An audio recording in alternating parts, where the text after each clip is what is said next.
Hello friends, welcome to my channel. तो आज की इस वीडियो पे हम बात करने वाले हैं एंटी एंजाइनल ड्रग्स फार्माकोलॉजी के बारे में। इससे पिछली वीडियो में हमने ऑलरेडी जो एनएस ड्रग्स फार्माकोलॉजी है और सीवीएस ड्रग्स के जो आपके एंटी सीएचएफ ड्रग और एंटी हाइपरटेंसिव ड्रग्स के बारे में बात कर चुके हैं। तो आज बेसिकली हमारा फोकस रहेगा इस वीडियो पे कि हम समझेंगे पहले एंजाइना पेक्टोरिस को कि एंजाइना क्या है, क्या इसके सिम्टम्स होंगे और कैसे इसका थेरेपेटिक गोल होगा। फिर हम बात करेंगे इनके ड्रग्स के बारे में, क्लासिफाई करेंगे उसको और क्या उनके बेसिक मोड ऑफ एक्शन होंगे वो समझेंगे, और जो भी उसके इंपॉर्टेंट पॉइंट्स होंगे ना वो हम बात करने वाले हैं इस वीडियो पे। तो ये वीडियो बेसिकली आपके फार्मेसी के तो 5th सेमेस्टर का पार्ट है सीवीएस फार्माकोलॉजी के अंडर पे।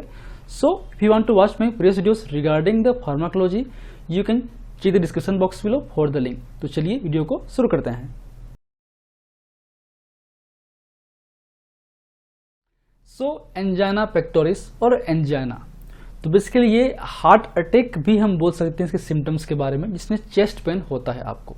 सो बात करें इसकी डिफिनेशन की तो angina pectoris also known as the angina is a chest pain or discomfort that occurs when the heart muscles doesn't get enough blood and oxygen supply as per the demand.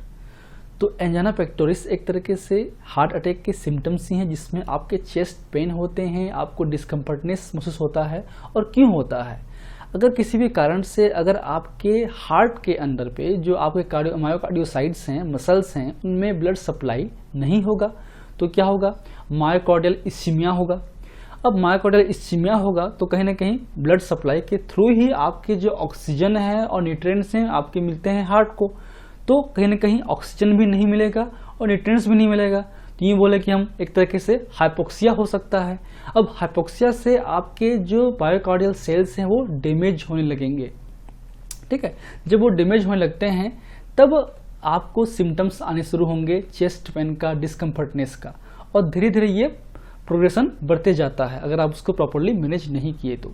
अब ये क्यों होता है? Basically it's usually symptoms of coronary artery disease and it's often caused by the partial obstruction or spasm in the arteries that supply blood to the heart. तो एक तरीके से ये पेरिफेरल वेस्कुलर डिसीज बोल सकते हैं या बोल सकते हैं इसको कोरोनरी आर्टरी डिसीज, क्योंकि ये कोरोनरी आर्टरी पे होते हैं। अगर आपके कोरोनरी आर्टरी क्या है? ये ऐसे आर्टरीज हैं जो कि ब्लड सप्लाई करते हैं हमारे हार्ट को। तो किसी भी प्रकार से कोरोनरी आर्टरीज में ऑब्स्ट्रक्शन हुआ मतलब ब्लॉकेज हुआ, ठीक है, चाहे वो वेसोस्पाज्म की वजह से हो, वेसोकॉन्स्ट्रिक्शन की वजह से हो, या फिर एथ्रोमा या प्लेटलेट्स वगैरह जमा होने की वजह से हो, जिसको बोल सकते हैं एथेरोस्क्लेरोसिस वगैरह। तो इन दो तरीके से अगर किसी भी तरीके से इन दोनों के अगर आपके कोरोनरी आर्टरीज में ब्लॉकेड हुआ या उसके थ्रू ब्लड सप्लाई नहीं होगा आपके हार्ट के अंदर पे, तो आपको एंजाइना पेक्टोरिस की शिकायत आना शुरू होगी। तो ये basically angina pectoris in angina myocardial oxygen demand is much higher than the myocardial oxygen supply. तो जो मेन बेसिक फंडामेंटल रीजन है इसके होने का कि आपके जो कार्डियक की डिमांड है या मायोकार्डियल ऑक्सीजन डिमांड है, जितना उसको ऑक्सीजन चाहिए, जितना उसको ब्लड चाहिए, जितना उसको न्यूट्रिएंट चाहिए, उस डिमांड के अनुसार उसकी सप्लाई बहुत ही कम होती है। ठीक है, तभी आपके मायोकार्डियल साइट्स जो हैं डैमेज होना शुरू होते हैं। ठीक है, क्लियर है? तो ये हम देख सकते हैं, ये हमारा चेस्ट और हार्ट है। इस हार्ट की बात करें तो ये आपके जो कोरोनरी आर्टरीज एरिया है ना, उस कोरोनरी आर्टरीज एरिया पे ही एक तरीके से ब्लॉकेज होना शुरू होता है। दो मेन रीजन है इसके होने के, एक होता है वेसोस्पाज्म और एक होता है एथेरोस्क्लेरोसिस या एथ्रोमा फॉर्मेशन। तो ये जैसे कि हमारे कोरोनरी आर्टरी नॉर्मल आर्टरीज हैं, इसमें ल्यूमेन्स प्रॉपर्ली खुले हुए हैं और इजी ब्लड फ्लो हो सकता है।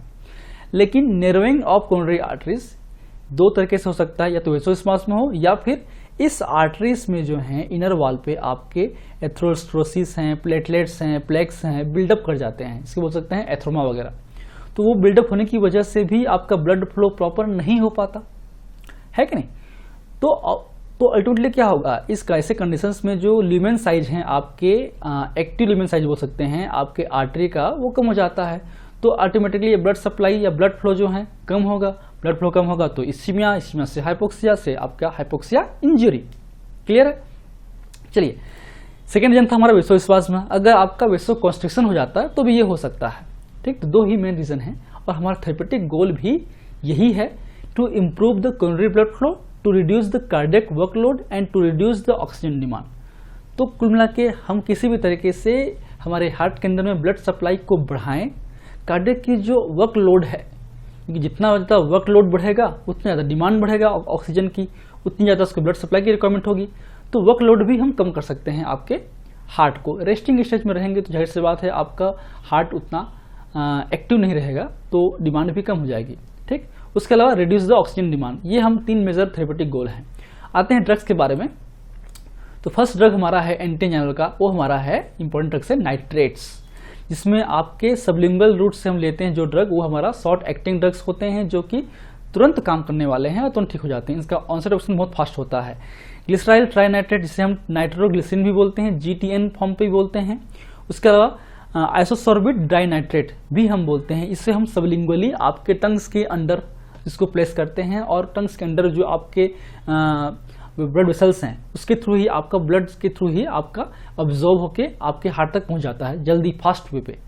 ठीक, उसके अलावा नाइट्रेट्स में भी लॉन्ग एक्टिंग ड्रग्स हैं जो हम ओरल रूट से ले सकते हैं। इसमें आपका आइसोसॉर्बिट मोनोनाइट्रेट्स हैं, आइसोसॉर्बिट डाइनाइट्रेट हैं, इथाइल टेट्रानाइट्रेट्स हैं या पेंटा इरिथ्रिटोल टेट्रानाइट्रेट्स हैं। ये जो नाइट्रेट्स हैं ये बहुत इंपॉर्टेंट ड्रग्स हैं और ये फर्स्ट चॉइस ड्रग्स हैं आपके अटैक के दौरान, सिम्टम्स के दौरान तुरंत आपको रिलीफ मिलता है। अगर आपने स्वर्ग पिक्चर देखा होगा गोविंदा का और राजेश खन्ना का, राजेश खन्ना के पास एक अपने पॉकेट में दवाई की शीशी होती थी, गोल शीशी, है ना, और वो ऐसे खोल के जब उसको चेस्ट पेन होता था ना तो उसको खाता था सर के, लास्ट में वो गिर जाता है, फिर मर जाता है वो। तो वो जो ड्रग्स है ना वो आपका नाइट्रोग्लिसरीन था, जिसे हम सबलिंगुअल रूट्स पे लेते हैं ताकि वो जो आपके चेस्ट पेन जो है डिस्कम्फर्टनेस है वो तुरंत रिलीफ होता है उससे, फिर आप तुरंत उसको हॉस्पिटल ले जाइए और प्रॉपर्ली इलाज कराइए। ठीक, तो ये इसका जो बात करें मोड ऑफ एक्शन की, यही बात करें तो मोड ऑफ एक्शन क्या होगा, जो नाइट्रेट्स ड्रग्स है ना, जितने भी नाइट्रेट्स हैं वो अल्टीमेटली हमारे बॉडी के अंदर में नाइट्रिक ऑक्साइड रिलीज करते हैं। और नाइट्रिक ऑक्साइड हम जानते हैं कि हमारे बॉडी के अंदर में, ब्लड के अंदर में क्या है, वो EDRF, endothelial derived relaxing factor, जो इंडोथेलियल से निकलने वाला ऐसा केमिकल जो कि हमारे ब्लड वेसल्स को रिलैक्स करता है, इसलिए बोलते हैं endothelial derived relaxing factor EDRF।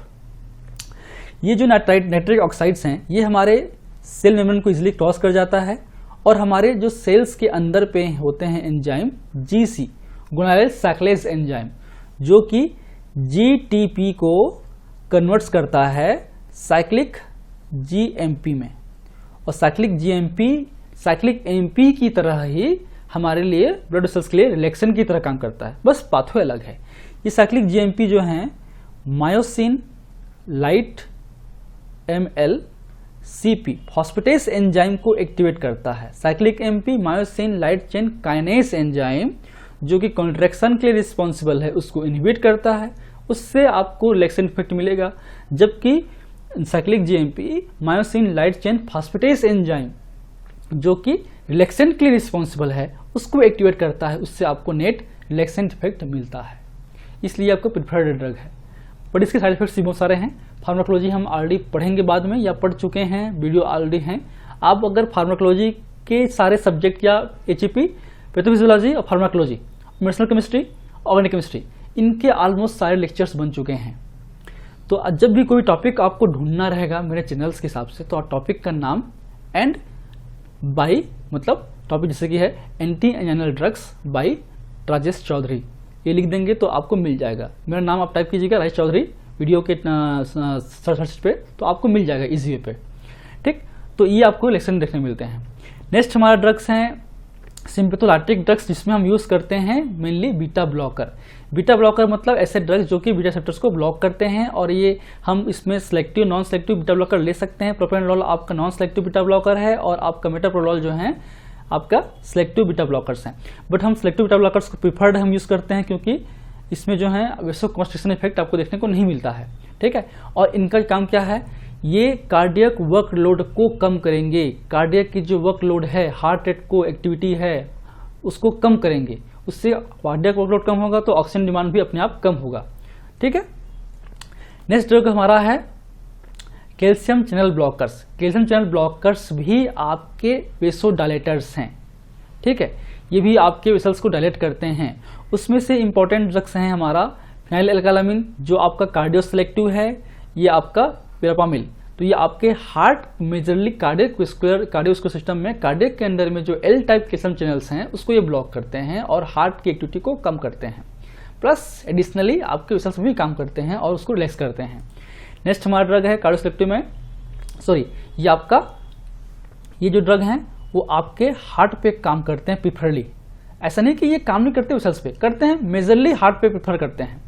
ये जो ड्रग है डायहाइड्रोपेरिड्स जिसको बोलते हैं शॉर्ट फॉर्म पे DHPS, ये भी हमारा कैल्शियम चैनल ब्लॉकर्स ही हैं, बट ये क्या है, this are the vasoselective, this are the vasoselective, मतलब ये आपके ब्लड वेसल्स में प्रिफरली काम करते हैं। तो इसलिए इनका जो मेजरली यूज है वो एंटी हाइपरटेंसिव ड्रग के रूप में है, क्योंकि अगर ये anti hypertensive drugs marked use होता है, मतलब प्रोनाउंस या मतलब प्रिडोमिनेंटली ये आपके हाइपरटेंशन को कम करेगा, पीपी को कम करेगा, तो उससे रिफ्लक्स टेकीकार्डिया होता है, कार्डियक एक्टिविटी बढ़ जाती है, तो आपकी ब्लड वेसल्स या कोरोनरी आर्टरी तो डायलेट हो जाएंगे, बट आपकी हार्ट की एक्टिविटी के बढ़ने के चांसेस भी हो जाते हैं। इसलिए ये आपके हाइपरटेंशन में प्रिफर्ड ड्रग है आपका डायहाइड्रोपेरिड्स। लेकिन फेनिलएल्कालामीन और वेरापामिल जो हैं, मतलब ये जो हैं डिल्टियाज़ेम ड्रग हैं, बेंजोथाइजेपिन्स, ये आपके हार्ट के लिए बेहतर ड्रग होते हैं। ठीक है, चलिए अब आते हैं हम लोग, नेक्स्ट हमारा ड्रग है potassium channel opener. Potassium channel opener में आपके निगोरांडिल है, मिनॉक्सिडिल है, पिनासिडिल है। तो ये आपके ब्लड वेसल्स में जो पोटेशियम चैनल्स हैं उसको ओपन करेंगे तो आपके पोटेशियम आयन जो है वो इनर से आउटर की ओर जाएंगे और आपका ब्लड वेसल्स रिलैक्स हो जाएगा। ठीक है, नेक्स्ट हमारा है एंटी प्लेटलेट्स ड्रग, मतलब ऐसे ड्रग्स जो कि प्लेटलेट एग्रीगेशन को इनहिबिट करते हैं। तो हम एंटी एंजाइनल ड्रग्स में सपोर्टिंग के रूप में जब ट्रीटमेंट होने के बाद हम एंटी प्लेटलेट ड्रग्स हैं, जैसे कि बात करें हमारा डाइप्रेडामोल्स हैं या ट्राइमेथाजिडिन है, आपका रेनोलाजिन है या इवाब्राडिन है या ऑक्सीफेंड्रिन है या एस्प्रिन है। एस्प्रिन भी लो डोज पे क्या है, एंटी प्लेटलेट्स ड्रग है ना, लो डोज पे लगभग 150 से 175 mg। ठीक है, तो एंटी प्लेटलेट ड्रग्स भी, इसके अलावा जो एंटी हाइपरलिपिडेमिक ड्रग्स हैं, क्योंकि वेसोस्पाज्म के अलावा भी एथेरोस्क्लेरोसिस आपका मेन फंडामेंटल रिस्क फैक्टर है हमारे एंजाइना के लिए, तो उसको भी कम करने के लिए हम एंटी प्लेटलेट्स और एंटी हाइपरलिपिडेमिक ड्रग्स हम लोग यूज करते हैं। इसीलिए जो है हम कार्डियोवास्कुलर सिस्टम फार्माकोलॉजी के अंडर पे जो कार्डियोवास्कुलर में काम करने वाले ड्रग्स पढ़ते ही हैं। उसके अलावा हम लोग diuretics, anti platelet drugs, anti thrombic drugs और हमारा जो एंटी हाइपरलिपिडेमिक ड्रग्स हैं वो भी हम पढ़ते हैं सीवीएस फार्माकोलॉजी के अंडर पे, क्योंकि इनका जो यूज है वो कार्डियोवास्कुलर सिस्टम्स को मैनेज करने के लिए ही होता है।